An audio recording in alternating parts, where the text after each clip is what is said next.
ایران سے داغے گئے ballistic missile اور ڈرون ایک اسرائیلی فضائی اڈے سمیت ملک کے مختلف مقامات پر جا کر گرے تھے۔ الفتح 1 کی نقاب کشائی کے 4 ماہ بعد پاسداران انقلاب نے الفتح 2 کی نقاب کشائی کی، جو 1500 کلومیٹر تک مار کرنے والا کروز میزائلوں کی ایک نسل ہے۔ Kurdistan democratic party of Iran کے ہیڈ کوارٹر کو 7 الفتح 110 میزائلوں سے نشانہ بنایا گیا۔ قاسم سلیمانی کی ہلاکت کے بعد ہمسایہ ممالک پر ایران کے میزائل حملوں کی شدت میں اضافہ دیکھا گیا۔ جنگ کے دوران عراق کی بیلسٹک میزائلوں نے ایران کو اندر تک نشانہ بنایا، تو اس وجہ سے اس نے راکٹ پروگرام شروع کرنے کا فیصلہ کیا۔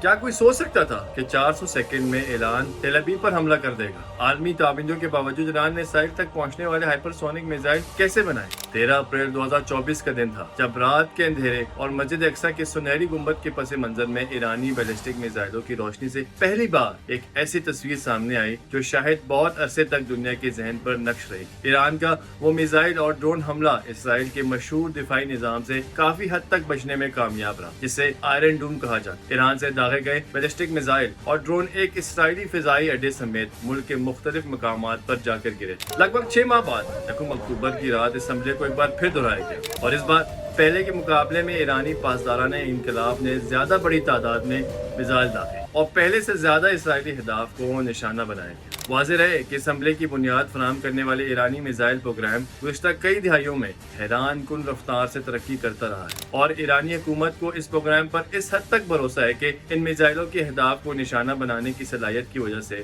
ان کے لیے پوائنٹس کی اصطلاح استعمال کی جاتی ہے۔ یہ میزائل پروگرام کیا ہے؟ ایران کے پاس کس قسم کے اور کتنے فاصلے تک مار کرنے والے میزائل ہیں، اور تمام تر پابندیوں کے باوجود ایرانی میزائل پروگرام اتنا جدید کیسے بنا؟ ان تمام سوالوں کے جواب اس ویڈیو میں موجود ہے۔ امریکی ادارے پیس انسٹیٹیوٹ کے مطابق مشرقی وسطیٰ میں ایران کے پاس سب سے بڑا بیلسٹک میزائلوں کا ذخیرہ موجود ہے۔ ساتھ ہی ساتھ ایران خطے کا واحد ملک ہے جس کے پاس جوہری ہتھیار تو نہیں ہے، لیکن اس کے بیلسٹک میزائل 2000 کلومیٹر کے فاصلے تک پہنچ سکتے ہیں۔ ایرانی رہبر اعلیٰ خامنہئی نے حال ہی میں ایک خطاب میں کہا تھا کہ جس عسکری اور میزائل پروگرام سے مغرب پریشان ہے وہ سب پابندیوں کے دوران بنا تھا۔ تو کیا یہ تمام قسم کے میزائل ایران میں بنتے ہیں؟ ایران کے مسلح افواج، خاص طور پر پاسداران انقلاب کی ایرو اسپیس فورس، راکٹ اور کروز اور بیلسٹک میزائلوں کی ایک وسیع رینج تیار کرتی ہے۔ بیلسٹک میزائل ایران میں تیار کیے جانے والے میزائلوں کی سب سے اہم قسم ہے۔ بیلسٹک میزائل اونچائی پر اور ایک کوس میں پرواز کرتا ہے۔ اس کی فائرنگ کی 3 مراحل ہوتے ہیں۔ دوسرے مرحلے میں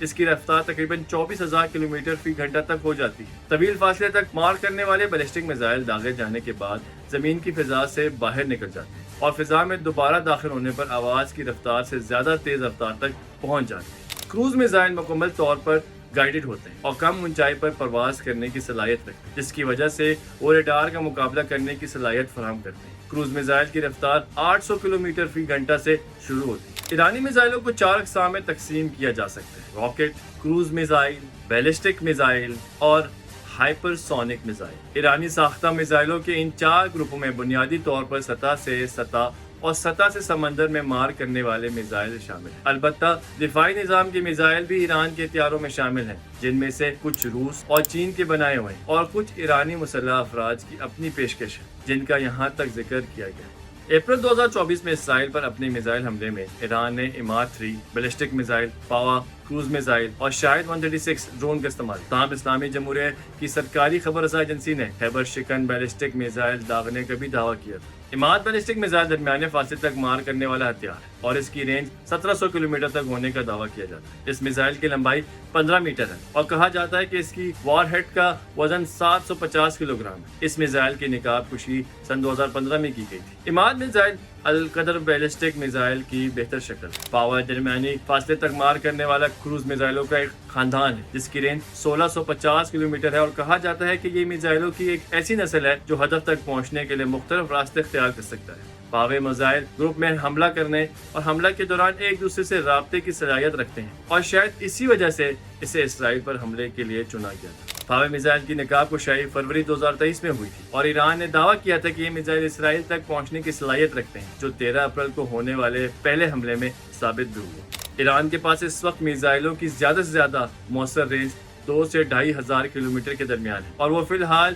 یورپی ممالک کو نشانہ بنانے کے قابل نہیں ہے۔ ایران کی مسلح افواج نے دعویٰ کیا ہے کہ ایسا رہبر اعلیٰ علی خامنہئی کی ہدایت پر ہے جنہوں نے کہا تھا کہ فی الحال ایرانی میزائلوں کی رینج 2000 کلومیٹر سے زیادہ نہیں ہونی چاہیے۔ اس ہدایت کے بعد طویل فاصلے تک مار کرنے والے میزائلوں کی تیاری کا سلسلہ روک دیا گیا۔ آیت اللہ خامنہئی کے مطابق اس فیصلے کی ایک وجہ ہے کہ لیکن انہوں نے یہ وجہ بیان نہیں کی۔ ذوالفقار ایک اور مختصر فاصلے 700 کلومیٹر تک مار کرنے والا بیلسٹک میزائل ہے جسے سن 2017 اور 18 میں داعش کے ٹھکانوں پر حملہ کرنے کے لیے استعمال کیا گیا تھا۔ اس میزائل کی لمبائی 10 میٹر، اس میں ایک اور موبائل لانچ پلیٹ فارم ہے اور اس کے ریڈار پر نظر نہ آنے کی صلاحیت سے لیس ہونے کا دعویٰ کیا جاتا ہے۔ ذوالفقار فتح 110 میزائل کی بہتر شکل ہے اور اس کی وار ہیڈ کا وزن 450 کلو بتایا جاتا ہے۔ عالمی سلامتی کے ایک ماہر نے بتایا تھا کہ ایران کے پاس میزائلوں کی تیاری کی بہت اچھی صلاحیت ہے اور ایران کی میزائل پروگرام کی ترقی دوسرے ممالک سے میزائلوں کو ادھار لینے اور ان کی نقل سے بنائی ہوئی۔ وہ مائع ایندھن سے ٹھوس ایندھن والے راکٹوں اور میزائلوں کی جانب بڑھے ہیں۔ میزائلوں کی درست طریقے سے ہدف کو نشانہ بنانے کی صلاحیت میں ڈرامائی طور پر اضافہ ہوا، اس لیے ایران نے اس معاملے میں بہت ترقی کی ہے اور اس وقت اس کا پروگرام مختصر اور درمیانے فاصلے تک مار کرنے والے بیلسٹک اور کروز میزائلوں کے لیے جدید ترین میزائل پروگراموں میں سے ایک ہے۔ ایک ماہر نے مزید کہا کہ ایران اور روس کے درمیان قریبی فوجی تعاون کا ذکر کرتے ہوئے کہا کہ یہ تعاون ایران کے روسیوں سے سیکھنے کا موقع فراہم کرے گا۔ ایران نے دعویٰ کیا کہ اس کے میزائلوں کی نئی نسل ہائپر سونک ہتھیاروں کی نسل سے۔ ہائپر سونک سے مراد وہ ہتھیار ہے جن کی رفتار عام طور پر آواز کی رفتار سے 5 سے 25 گنا تک ہوتی ہے۔ ایران نے پہلی بار فتح میزائل کو بیلسٹک اور کروز دونوں زمروں میں ہائپر سونک میزائل کے طور پر متعارف کرایا ہے۔ الفتح کے ہائپر سونک میزائل کی رینج 1400 کلومیٹر ہے اور IRGC نے دعویٰ کیا ہے کہ وہ میزائل کو تباہ کرنے والے تمام دفاعی نظاموں کو